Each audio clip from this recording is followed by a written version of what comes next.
Bom dia, estudantes, sejam bem-vindos, né, à nossa aula do dia 18/4, né, a nossa aula presencial aí online, tá? Eu vou deixar o vídeo também aí para vocês poderem estar estudando, e aqui a gente trabalha os temas que a gente desenvolveu nas unidades de aprendizado, né, e o tema do PI, do projeto integrado.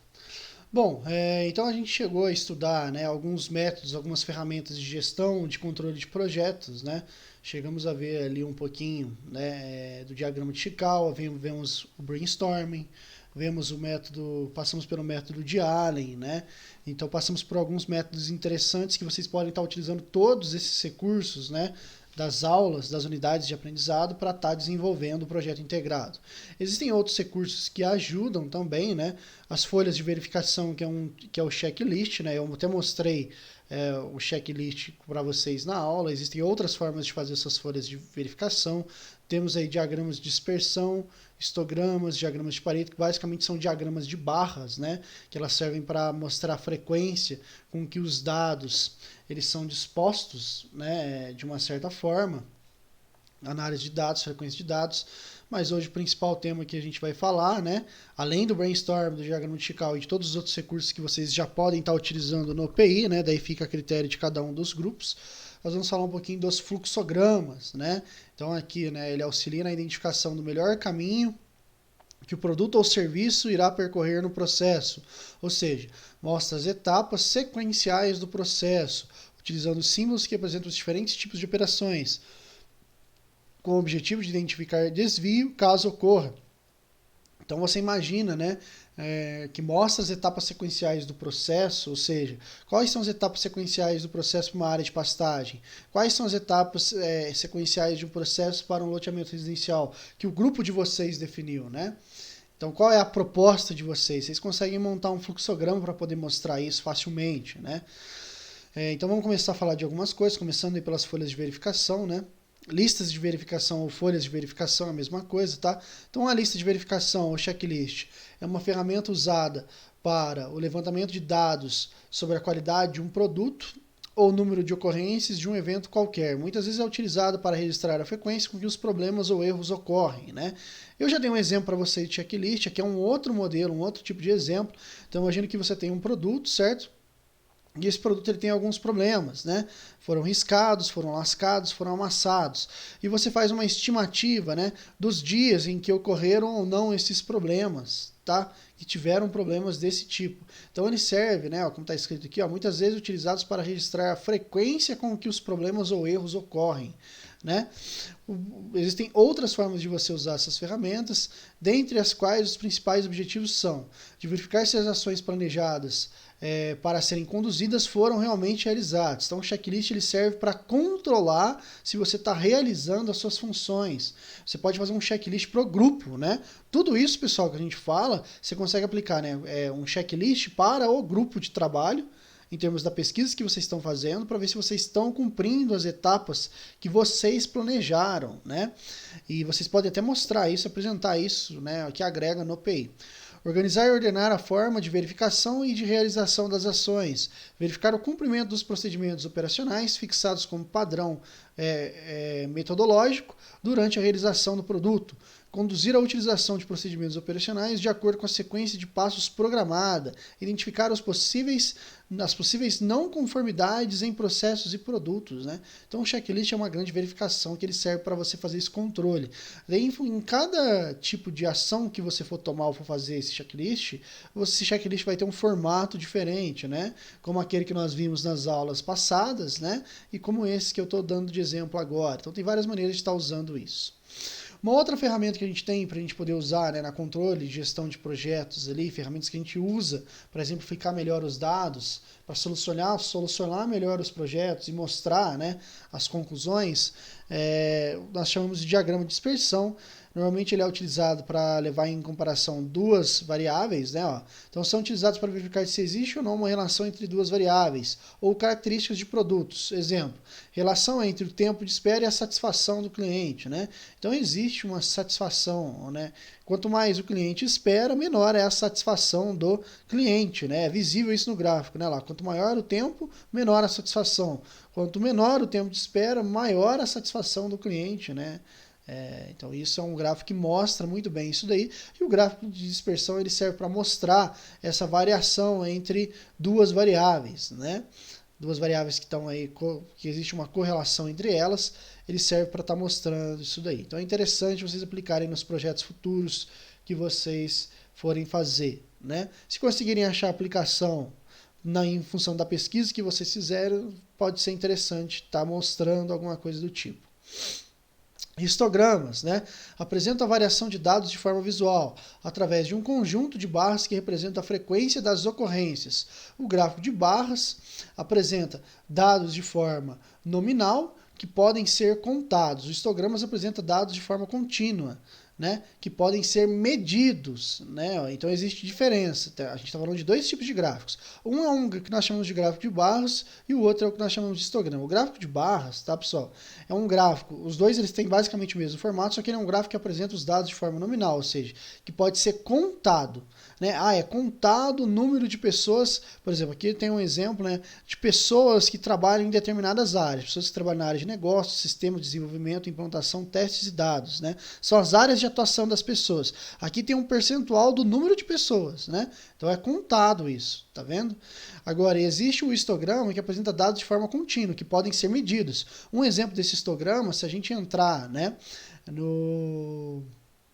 na questão do coronavírus, existem vários gráficos que o pessoal mostra, né, que o pessoal apresenta, né, aqueles gráficos eles são medidos, né? Então está sendo medido isso daí de forma contínua, né, para saber o aumento, o número, né, de casos que estão tendo aí de pandemia. É um exemplo da gente mostrar o histograma, né? Então tem várias maneiras de você usar. Se conseguirem estar utilizando no PI, também recomendo que, se for possível, né, se conseguir encaixar no trabalho, que é interessante estar utilizando. Fluxogramas. Fluxogramas é uma representação gráfica da sequência das etapas de um processo, que permite uma análise de limites e fronteiras, fornecendo uma visão global por onde se passa o produto. Então, às vezes, pessoal, tem que saber interpretar a maneira como você está lendo. Então, é uma análise do processo. O fluxograma ele vai mostrar o processo, né? Ele é estruturado por símbolos geométricos que simbolizam quais são os materiais, serviços ou recursos envolvidos nos processos e quais são as direções a serem seguidas para que o resultado, produto ou serviço, seja atingido. Então existem maneiras de você utilizar o fluxograma. Uma delas é utilizar o fluxograma, tá? Que nós chamamos de diagrama de blocos. É o mais simples dos fluxogramas, composto por apenas blocos, serve como um sequenciamento de processo, sem envolver pontos de decisão, né? Ele é utilizado como instruções de trabalho simples ou quando se deseja realizar uma apresentação de um processo. Então é bem simples, né? Receber nota fiscal, validar nota fiscal, lançar a nota fiscal no sistema e pagar a nota fiscal. São os passos, né? Os procedimentos de um processo, de um sistema. Então vocês podem fazer isso daqui, né? Se vocês pegarem a nossa primeira aula presencial, eu dei um exemplo para vocês de solução de problemas. Você pode montar um fluxograma daqueles e adequar eles para o projeto de vocês. Tá? Essa é uma das formas que vocês podem fazer. Outra forma, né? Daí tem o que nós chamamos de processo simples. É semelhante ao diagrama de blocos, porém ele contém pontos de decisão. Então, normalmente os símbolozinhos redondos, tá, pessoal? São para começar, né? Início e fim. Estão vendo as formas que você usa? Então, os redondinhos eles servem para mostrar início e fim. Os quadradinhos, eles são processos. E os losangos aí, eles são pontos de decisão, né? Então, por exemplo, o exemplo que está aqui, por exemplo, verificar a disponibilidade de insumo. O insumo está disponível? Daí você tem duas opções, dois caminhos a seguir. Se ele está disponível é sim, se ele não está disponível é não. Se ele não está disponível, você tem que solicitar o insumo no estoque. Se ele está disponível, né, você tem que colocar o insumo no equipamento. Depois, ligar o equipamento. A partir do momento que você ligar o equipamento, o produto está pronto. Se está pronto, finalizou, né? Ligou o equipamento, fez o produto, está pronto, desligar o equipamento, acabou o processo. Se não, você tem que voltar para cá, né? Para você poder fazer aqui o processo até que se saia o produto que você está fazendo, né?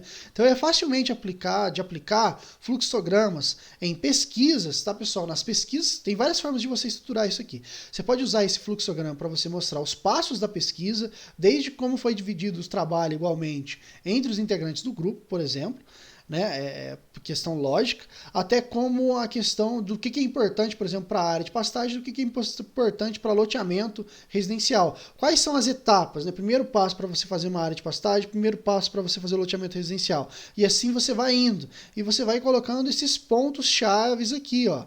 Então a ideia é sim, tá? Não vai ser uma exigência, mas a ideia da aula de hoje é que vocês tentem utilizar os fluxogramas para agregar o trabalho de vocês, né? Então você tem que vir de acordo com a pesquisa que vocês desenvolveram e tá utilizando esse fluxograma para estar desenvolvendo isso, né, onde ele chega, atinge o objetivo aqui, tá? Outra forma de fluxograma, que chamamos de processo simples. O fluxograma funcional é um fluxograma funcional que mostra a sequência de atividades de um processo entre as áreas ou seções por onde ele ocorre, né? Ou seja, ele é mais funcional, ele é dividido entre as áreas, entre as funções onde ele ocorre. É um tipo de fluxograma muito utilizado para processos que não se restringem a uma única área. E como são identificados os responsáveis por cada fase, é possível identificar até certos gargalos de processo, ou seja, certos problemas nesse processo. Então aqui ó, você tem o fluxograma, só que ele está dividido com setores. Então aqui setor de estoque, setor de compra, setor de finanças e setor de pagamento. São as divisões dos setores, né? Então, por exemplo, seria possível vocês às vezes desenvolverem um fluxograma desse tipo para vocês fazerem o PI? Pode ser que sim, pode ser que não, vai depender muito da pesquisa, né? Quanto mais abordou a pesquisa e aprofundou no tema, mais informação vocês têm para poder desenvolver algo desse tipo, né? Então, por exemplo, você está fazendo loteamento residencial, você precisa criar uma infraestrutura, né? Então você vai ter aqui um ponto de infraestrutura. Você tem um ponto aqui de planejamento do processo, de como você vai fazer, planejamento, infraestrutura, e assim você vai dividindo em outros itens aqui. Depois que você dividiu esses itens, você vai colocando, né, os fluxogramas, né, com as chaves aí. Então, fluxogramas, nós temos as chaves ligadas através das setas, que elas mostram como é que está sendo o processo, como que está funcionando esse processo, tá? E nós temos aqui os pontos, as tomadas de decisão aqui, ó, né? Bom, aqui a gente tem os símbolos que são utilizados, né? Existem vários símbolos para a gente poder utilizar em um fluxograma. De maneira geral, né, tem aqui os símbolos de processo, né, de ação, representa as variedades de funções, execução de uma ação específica, tá? Seta, esse aqui inicia o início e o fim. Aqui, né, o losango ele inicia a decisão, determina o caminho a seguir entre os vários apresentados. São os mais utilizados aí. E existem outros aí que podem ser utilizados, tá, pessoal?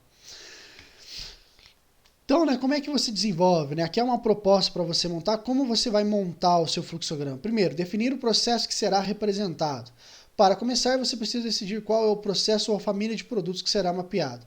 Geralmente se escolhe o processo mais problemático, que tem mais volume, porque se você consegue medir e melhorar esse processo, a única coisa que precisamos fazer para os processos menores é replicar.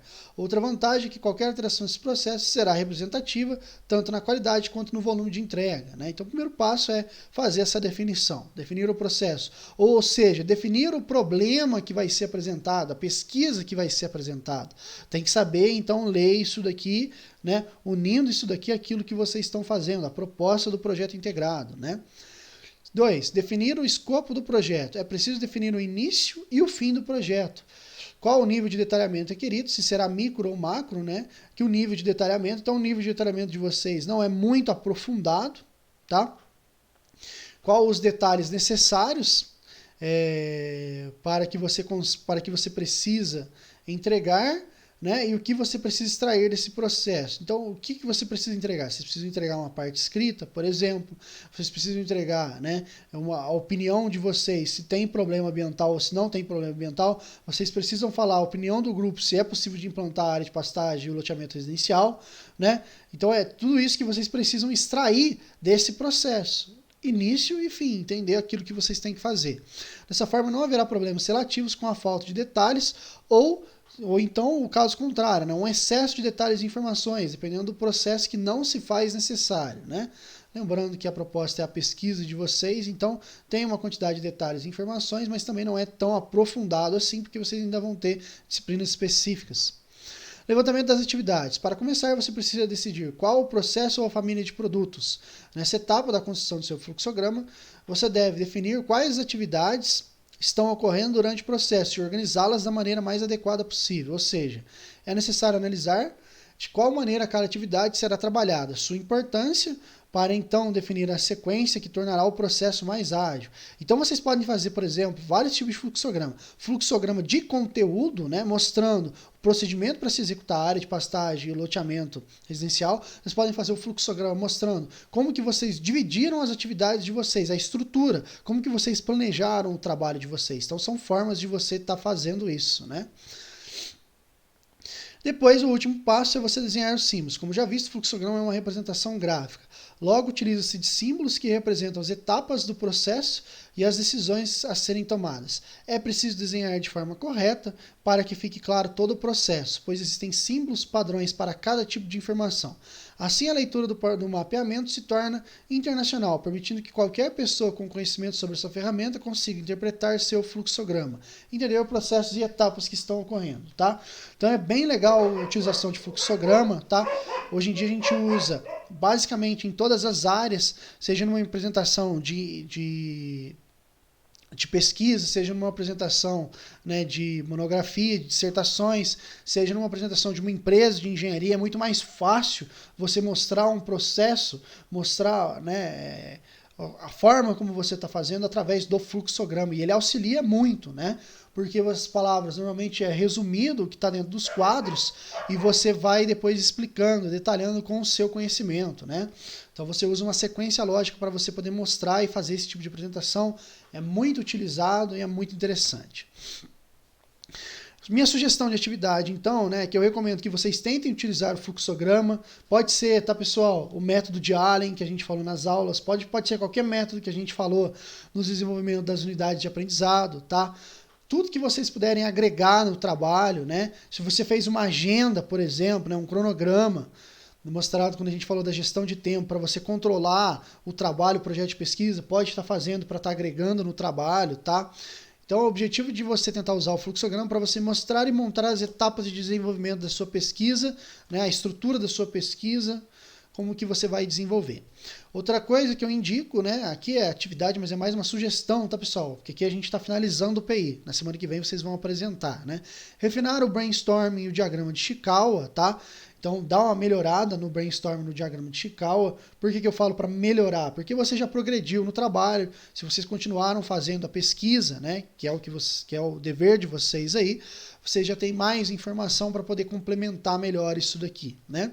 Terminar a pesquisa com as conclusões sobre o tema, né? Então a parte escrita tem que fazer a parte escrita, mostrando a pesquisa que vocês fizeram, tudo isso daqui pode estar na parte escrita, e eu espero que vocês utilizem isso daqui, tá? Minha recomendação é que utilize fluxogramas, brainstorming, diagrama, para estar mostrando isso daqui na apresentação. É muito mais fácil de você mostrar fluxogramas, brainstorming e o diagrama de Chikawa para você apresentar, né? E daí você mostra conteúdo teórico. Outra sugestão, pessoal, quando a gente vai apresentar, tem que falar mais pausadamente, tá? Possível. O ideal é que um colega não interrompa o outro quando ele estiver falando. É legal fazer uma interação, né? Para não vir algo muito decorado entre os grupos, né? Cada um tem uma fala, cada um fala um pedacinho. Não. É legal fazer uma interação, mas respeitando o momento, né? O ponto em que cada um fala. É bem interessante, tá? Isso, né? A oratória é uma coisa que a gente treina todos os dias, que a gente aprende todos os dias, né? Não somente vocês como estudantes que vão apresentar diversos trabalhos daqui para frente, nós como professores buscamos, né, melhorar cada dia, né, a fala como docente, né, que é o nosso papel, nós temos que saber fazer isso, né, e passar essa informação de forma mais simples, né, mais fácil possível para que o aluno entenda. Então, são algumas dicas, ficar calmo, tá?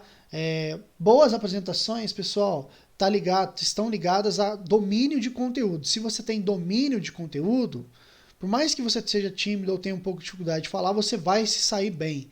Então, tudo é referente ao quanto você domina um conteúdo ou não, tá? Sempre isso. Então, não existe apresentação difícil, existe você dominar bem o conteúdo ou não. E daí a questão da fala, você vai desenvolver isso com o tempo, tá? Outras questões, pessoal, né? Outras sugestões que eu vou deixar para vocês aí de apresentação, tá? Eu vou abrir alguns arquivos aqui. Um deles a gente vai deixar, né, para você apresentar slides, tá? Já está na pastinha no sistema alguns modelos de slides, mas também uma outra forma de vocês apresentarem, que seria vocês fazerem e desenvolverem um banner, né? Então eu deixei o modelo de um banner, né? Aqui tem os alunos, os autores, que vem o título do trabalho que vocês estão propondo. Se vocês fizeram um caso específico, né, a área de pastagem para criação de algum tipo de rebanho específico, você pode colocar o nome aqui, por exemplo, né? Daí você vem aqui com a descrição. Coloca a introdução, aqui tem até a formatação indicada, né? Coloca uma introdução do que é o trabalho, um resumo basicamente do que é o seu trabalho. O 4 seria o desenvolvimento, né? Que é uma parte mais importante aí do trabalho, como é que se desenvolveu. Pode apresentar diagrama, tabelas, quadros, fluxogramas. 2 são os objetivos principais desse seu trabalho. 3 são os materiais e métodos que vocês utilizaram para estar desenvolvendo. E aqui você mostra, né, um pouquinho dos resultados e faz um comentário final do grupo. E aqui você coloca algumas das referências, as principais referências que vocês utilizaram para estar desenvolvendo o trabalho. Utilizei um livro que é muito legal, eu coloco como referência aqui, por exemplo, né? É uma maneira interessante aí de estar trabalhando, de estar fazendo esse trabalho, tá? É bem legal de estar utilizando. Existem outras que eu vou estar mostrando aqui, só um momento. Aqui ele saiu um pouquinho fora, né? Basicamente acho que são essas. Né? Aqui também a sugestão do pôster, né? Conforme aquele modelo, né, que você pode estar utilizando. Título, aqui está indicando a formatação que você tem que usar, dos autores. Introdução, apresentar tema, objetivos importantes impostas, né? A questão da pesquisa, como você fazer. Discussão de resultados, selecionar os dados mais relevantes, evitar uma poluição visual, pode incluir gráficos, tabelas de acordo com os dados apresentados. Aqui normalmente é o item principal do trabalho, né, que é o desenvolvimento. Metodologia, descrever os materiais, métodos, quais os processos da pesquisa, fases, variáveis, tá, que vocês podem estar escrevendo. E aqui as conclusões, considerações finais, né? Muito próximo daquele outro modelo, né? Aquele modelo saiu daqui. Então aqui é mais para vocês terem uma ideia, né, de como está fazendo, de como está formatando. Isso não vai ser exigido dessa forma. Isso daqui é uma opção para vocês estarem apresentando, tá? A outra opção, tá, são modelos de slides, onde você tem o título do trabalho com o nome dos alunos. E aqui você vem desenvolvendo o seu tema. Lembrando que vocês vão ter em torno, né, de 5 a 10 minutos para vocês estarem apresentando e desenvolvendo o tema, tá, pessoal? Então pode utilizar esse sistema, daí vai colocando quantos slides. Professor, qual o número de slides aqui? Quantos vocês quiserem, né? Controlando o tema. E eu recomendo que cada um do grupo fale, né? Vocês vão fazendo quantos slides vocês quiserem, tá? Esse aqui é o modelo da Unifeob aí. Também deixei para vocês, tá, na pastinha, na aula presencial, tá? Aqui o manual da Unifeob para trabalhos acadêmicos. Esse manual aqui ele é bem interessante, tá, pessoal? Que eu recomendo que depois, quando vocês tiverem tempo com calma, vocês deem uma olhada nele. Por quê? Porque ele vai estar falando para vocês a forma como vocês entregam os trabalhos acadêmicos, né? Como que você faz um resumo, como que você faz um artigo, regras específicas até para TCC, monografia, para pesquisa, métodos e técnicas de pesquisa, né? Como é que você faz, quais são, né, as ferramentas que você pode utilizar, entrevista, formulário, questionário, né? Depois aqui tem uma parte mais interessante, a partir da página 82, né, que é basicamente para você poder formatar o seu trabalho, né, estrutura de trabalhos acadêmicos, elementos pré-textuais, capa, folha, errata, dedicatória, agradecimentos, resumo, palavras-chave, né, listas de figuras, de tabelas, como é que você monta essas listas, introdução, desenvolvimento. Então eu recomendo que vocês trabalhem mais aqui, né, na parte escrita. Lógico que vocês já têm um modelo, né, já está lá no PI, na página de PI, né, uma estrutura para vocês seguirem, mas pode estar utilizando isso daqui para vocês desenvolverem os trabalhos acadêmicos. Aqui eu não vou ficar entrando em notas, porque daí tem muita coisa, né? A maneira, né, como você faz a apresentação gráfica, a maneira como você coloca as referências bibliográficas, então tá tudo aqui, né? Toda a definição de como fazer um trabalho acadêmico com base nas normas, né, na ABNT. Então é muito interessante vocês estarem olhando e vocês já têm uma referência aqui, né, fazendo a leitura, como você faz a formatação de um trabalho em si, tá, pessoal? Bom, o que vocês vão estar desenvolvendo agora, né? Agora eu quero que vocês separem os grupos, tá? Eu vou ficar à disposição, não vai ser uma atividade, não vou passar uma atividade específica, eu quero que vocês montem os grupos, tentem fazer, então, usar qualquer ferramenta que a gente viu em sala de aula, né? Para você estar contribuindo para o seu trabalho. Em especial, eu sugiro, né, a recomendação do fluxograma, porque eu acho que é uma maneira mais fácil de trabalhar, né, e de vocês organizarem as suas ideias. Então pode fazer um ou dois fluxogramas aí, um, por exemplo, para como vocês fizeram a pesquisa, né, se quiser fazer, se quiser desenvolver, e um outro, por exemplo, mostrando aí, né, a estrutura, né, para você desenvolver uma área de pastagem, e a estrutura para você desenvolver um loteamento residencial. Daí já com temas específicos de cada uma dessas duas áreas, né. Interessante você estar desenvolvendo esse fluxograma aí. Contribui bastante. Eu vou então, né, ficar agora à disposição para vocês, né, e é para vocês. O que é para fazer agora? Está liberado? Não, não está liberado. É para você desenvolver o seu PI e eu vou estar à disposição para tirar dúvidas aí referentes ao PI, tá? Pode mandar as dúvidas no chat, a gente vê a melhor maneira de fazer isso e eu estou à disposição, tá bom? Abraço, até mais.